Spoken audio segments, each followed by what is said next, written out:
Ok, buenos días y un salud a todo mi gente. Just kidding. Good morning, everybody. I think I might have to try to make this video fast. My phone is gonna die.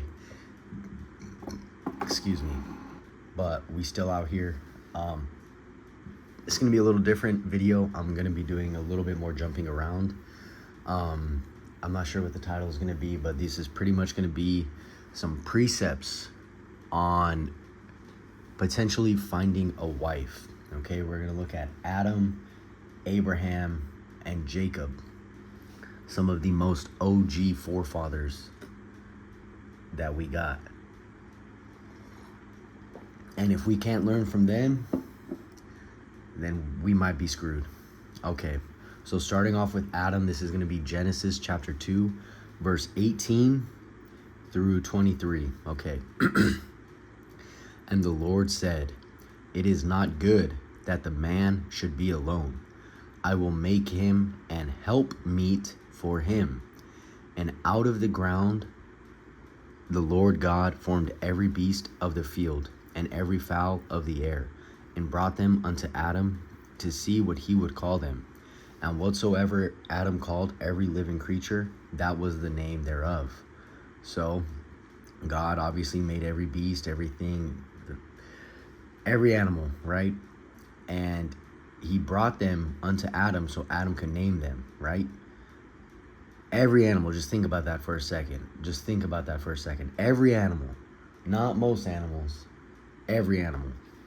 Okay, so Adam gave names to all cattle, to the fowl of the air, and to every beast of the field. But for Adam, there was not found an helpmeet for him. So Adam's locked in. He's on his purpose. He's on his grind.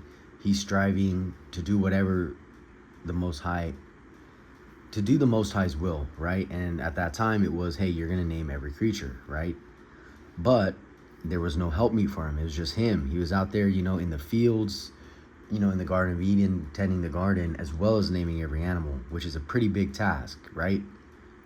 So he's focused. He's not worried about nothing. He's like, I gotta name all these animals. I ain't got time for none of these hoes, none of these hood rats, none of these concubines. I need to name these animals, right? So he's out there, he's on his grind, okay? Now verse 21. And the Lord caused a deep sleep to fall upon Adam, and he slept. And he took one of his ribs and closed up the flesh instead thereof. And the rib which the Lord God, and the rib which Yahweh had taken from man, made he a woman, and brought her unto the man. And Adam said, "This is now my bone of bones and flesh of my flesh. She shall be called woman, because she was taken out of man." Right? So the Most High saw that Adam was locked in, naming his animals. He might have been struggling, because who knows, he might not have been struggling. He probably wasn't struggling. He was in the garden. But he was locked in, and the Most High saw that, hey, this is not natural. He shouldn't just be alone. I need to make someone for him. So what did the Most High do? Did he create her from the dust? Did he breathe into her the breath of life like he did from Adam? Because I'm pretty sure he formed Adam from the dust, right? And then he breathed into Adam the breath of life. But from the woman, what did he do? He took the woman from Adam's rib, right? So God made man out of his image, out of his own image. And then he made the woman from the man, right? So it might just be something to think about, in the hierarchy of things. It could, based on that, it seems most logical that it goes, obviously, the Most High, then man, then woman. And the way for the woman to get to the Most High is through the man. To be with a righteous man, a man of understanding, a man of wisdom, and all that, right? So he can lead her. But the bottom line here is two things, maybe three things. One, Adam was locked in doing what he needed to do, and then the Most High saw that, hey, this guy might be down bad. Let's give him a little shoddy. Let's give him someone to hold it down for a little bit. But we all know Eve fell. But, we all fall every day. So who are we to judge, her or Adam? But either way, he was locked in doing what he was doing. So God brought him a woman, gave him a woman. And then 2, we see that the woman came from the man. So we should think about that when we see a beautiful woman, or we're thinking of a girl or someone that we like. And, if we start to pedestalize them, something like that, think way too highly of them, just remember the first thing. They came from us, right? They came from Adam, right? God's daughters came from Adam. They didn't come from him. I mean, yes, but they were formed from the rib of Adam. Just remember that, okay? And then number 3, just remember, I will make him an helpmeet, okay? But just remember, he was locked in. That's the main point. He was locked in, and God formed woman out of his rib. And then the Most High brought her unto the man. So you might have to be patient out there. You might have to be locked in for a little bit and wait for the Most High to bring her unto you, because this isn't a light deal. If you're getting, like I said, there's wives, there's concubines, and then, I don't know if it's a third category, but the way I look at it is that if you get a daughter of the Most High, that's a pretty big deal. So it's not going to just be, you can just be some average Joe and get a daughter of the Most High, right? You might get you'll probably get a concubine, a couple concubines, maybe even a good wife. But a daughter of the Most High, that might be its own category. I don't know. I'm just, I don't know. But just something to think about, okay? Moving on. I think I lost my train of thought already. Moving on, we're going to read a little bit about Abraham, the father of nations. And we're going to be in Genesis 18, verse, 14. Okay. All right, right here. 14, possibly through 19. Okay, right here. So right now, this is the Most High talking. Genesis chapter 18, verse 14. Is anything too hard for the Lord? At the time appointed, I will return unto thee according to the time of life, and Sarah shall have a son. Then Sarah denied, saying, because she laughed when the Most High said, hey, I'm going to give you a daughter. This is up earlier on verse 12. Therefore Sarah laughed within herself, saying, after I am waxed old, shall I have pleasure, my Lord, being old also? And the Lord said unto Abraham, wherefore did Sarah laugh, saying, shall I of a surety bear a child which am old? Pretty much saying, how can I have a kid? I'm old. I can't have a kid. She's like, God, you're crazy.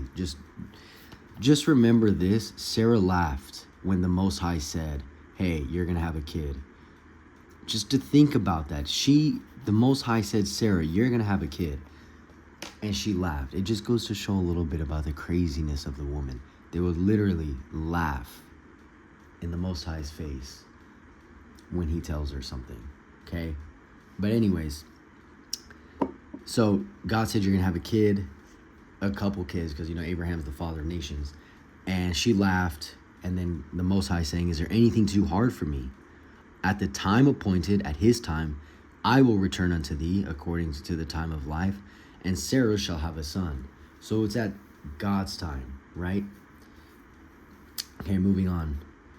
And then, okay, yeah, so it was, and then verse 16, and the men rose up from thence and looked towards Sodom, and Abraham went with them to bring them on the way.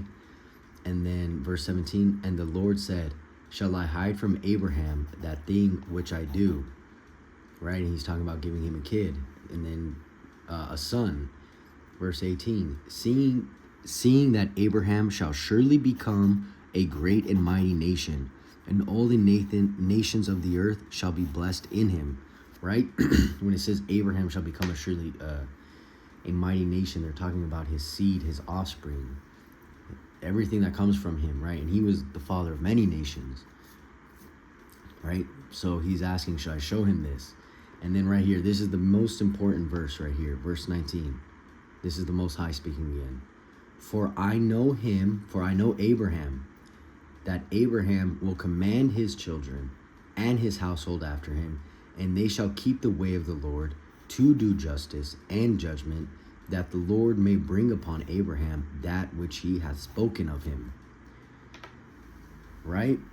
So why was Abraham going to be the father of nations? Because the Most High knew him and knew his heart and knew that he would bring his children up in a way that the Most High needed him to, in order for his children to form those nations, and in order for those nations to be how those nations needed to be, in order for the Most High to use them.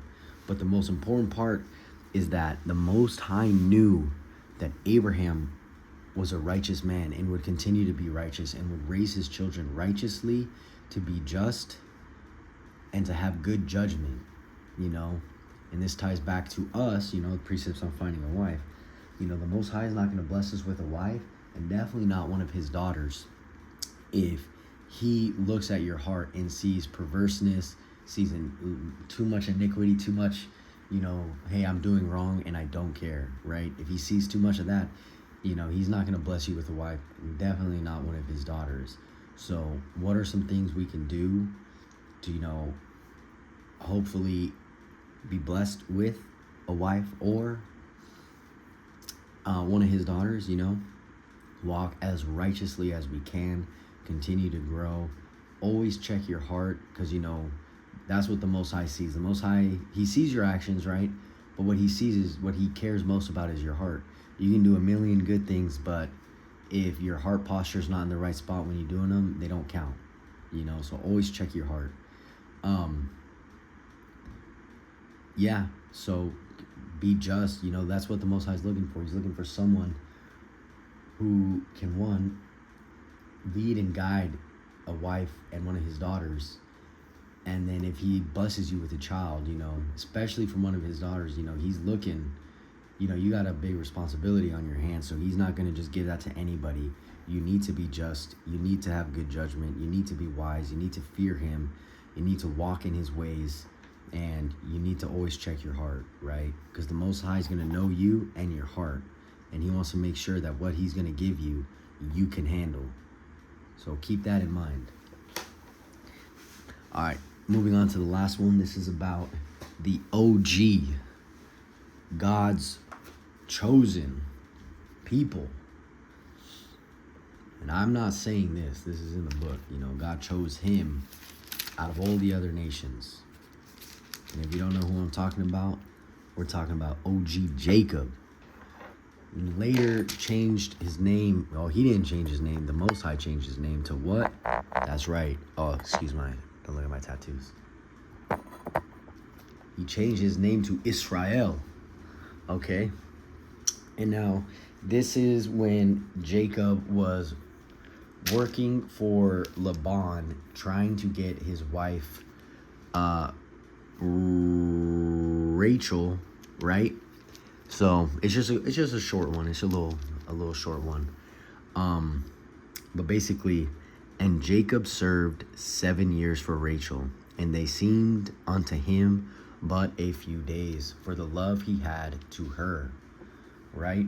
So it just ties back in kind of to like what happened with Adam. It's like Jacob and Adam were both working hard before the Most High blessed them with a wife. It wasn't, you know, it says it right there, 7 years. 7 years for him just to get his wife. And Adam, who knows how long it was for Adam. But the bottom line is they are both locked in. They're both working. They're both focused on what the Most High wanted them to do and walking righteously, or trying to walk righteously. And then the Most High blessed them. And then at the end of this one, it said, and they seemed unto him but a few days, for the love he had to her. You know, something to think about. You know, when the Most High fulfills his promises, you know, the reward and how good everything's going to feel is going to be way beyond our comprehension, because, you know, we just think how we think as humans, you know, but we don't know what the Most High can do, and we don't know how good his blessings can be. So if or when he blesses you with that woman, you know, it's going to be better than you expected, because who's giving you the gift? The Most High. And like they say somewhere else in the book, it's like, hey, if your kid asks for a fish, are you going to give him a rock, seeing how evil you are? And then the answer is no, you're not going to give your kid a rock when he wants a fish. And it's like, well, the Most High, seeing how humans, you know, are wicked and evil, how much better are the gifts of the Most High when he knows you want a wife, when he knows you want this and that, you know? When he gives you that gift, it's going to be that gift plus way more. You know, it's all under his control. He ain't tripping. He's like, oh yeah, you know, this dude's been good, let's give him a wife. Shit, maybe even 2 or 3. Just kidding. But, you know, the reward, you know, with even with just the one, even if you just have one kid, it's like that, how good that will feel, because it's coming from the Most High, and it's already above. He's pretty much just going to bless you beyond your expectation, right? You have one idea, and when he gives it to you, it's going to be boom. It's just going to be bigger and better than what you thought, right? So just some stuff to think about, you know. And this kind of ties back into the readings we've been doing with Ecclesiastes, right? Because one thing, you know, you see around here on the interwebs is that, oh, it's so hard to find a good woman these days, blah, blah, blah, social media this, social media that, no one's faithful, blah, blah, blah, blah, blah. I don't know, man. When I read this book, #1 best-selling book, you know, we got to try to read it at face value. And what was the main concept point in one of those chapters in Ecclesiastes? There is no new thing under the sun. So if we think it's hard for us now, just remember, it was just as hard for them then. We have different challenges than they had back then, but it does not mean it was easy for them. We live in a world where we're all connected, right? That makes it harder and easier, because one, we have connection to everybody at our fingertips, which works both ways.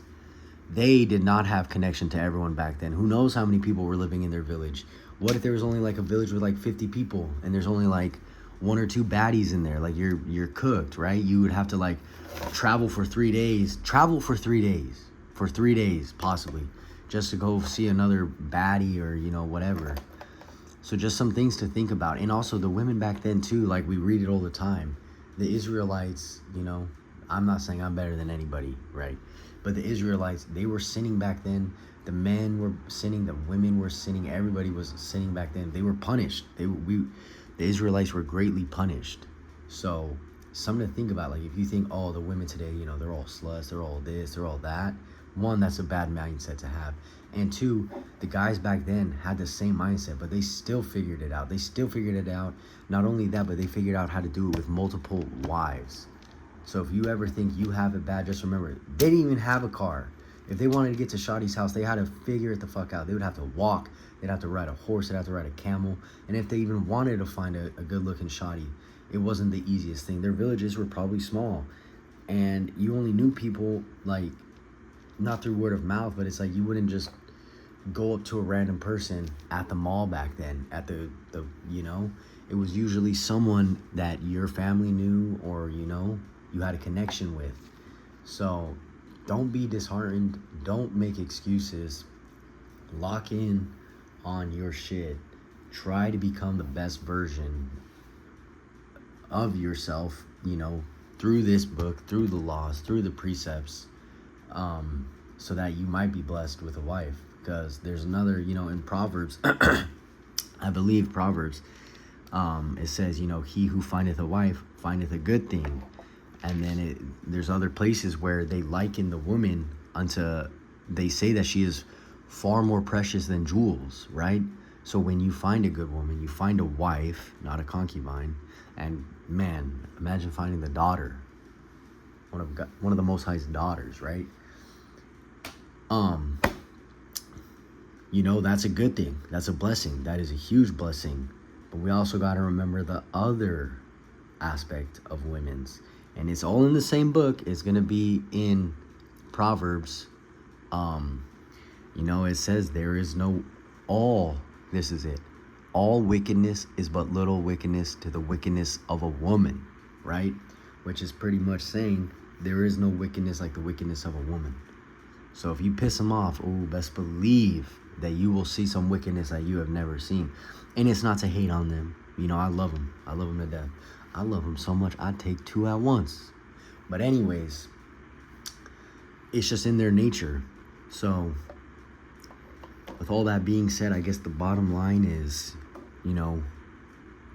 work hard at your craft, at what you're doing. You need to make yourself someone who can, one, support a wife, and then two, can support a child if that's your goal.